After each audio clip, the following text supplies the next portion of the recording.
Bonjour tout le monde qui vient de s'améder. Content d'être avec vous ce matin pour cette capsule inspiration. Aujourd'hui, c'est vendredi saint. C'est un jour très important et je veux vous inviter à vous connecter sur la plateforme de Gospel Vie parce qu'on va prendre la communion ensemble. Ce sera en ligne, ce sera profond, ce sera spirituel, ce sera beau à voir. Vous avez seulement besoin de trois choses: du pain, du jus de raisin et une connexion Internet. Et on se retrouve à 19h ce soir. Vous chez vous, moi chez moi, toute l'équipe de Gospel Vie à la maison, chacun réparti quelque part dans la francophonie, mais tous ensemble pour prendre la communion. Maintenant, si vous vous demandez, est-ce que c'est si important que ça, Pâques? Est-ce qu'il faut absolument qu'on célèbre cette fête? La réponse, c'est oui. Pâques, c'est la fête la plus importante de l'année. À Noël, on dépense beaucoup d'argent. Certains font des sacrifices pour plaire à ceux qu'ils aiment. À la Saint-Valentin, on dépense beaucoup d'argent et certains font des sacrifices pour plaire à ceux qu'ils aiment. Mais Pâques, c'est la seule fête qui a coûté la vie au Fils de Dieu. Dieu a pris une forme humaine, il est venu habiter avec nous sur terre. Il a guéri les malades, il a chassé les démons, il a changé la vie de tous ceux qui entraient en contact avec lui. Et un jour, pour le remercier, on l'a cloué à une croix. Maintenant, pourquoi est-ce qu'il est mort?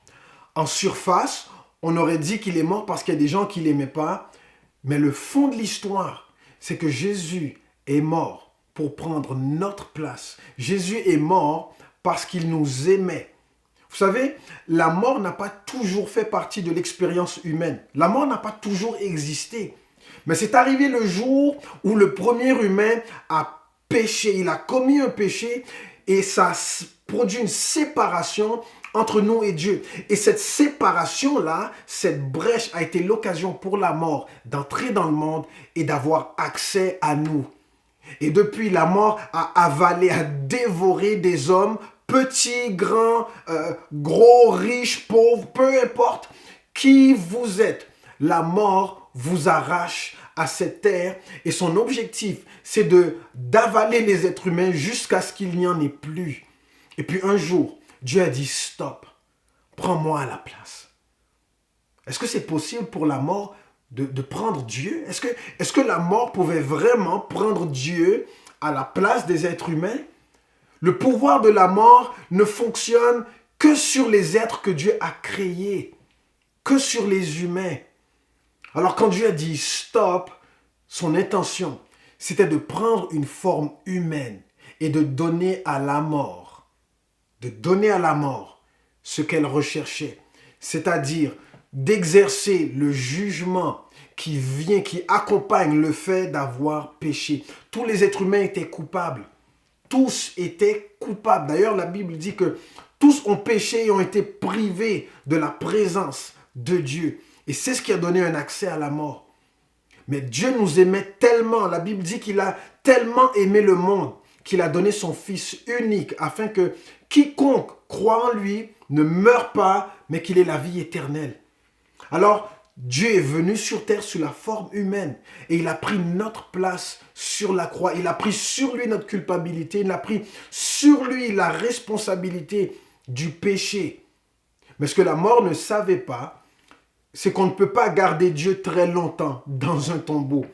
Et lorsque Jésus est sorti du tombeau, lorsque Jésus est ressuscité, il est sorti du tombeau avec une promesse pour vous et pour moi. Et cette promesse, c'est que tous ceux qui seront réconciliés avec Dieu auront la vie éternelle. Aujourd'hui, on continue de mourir.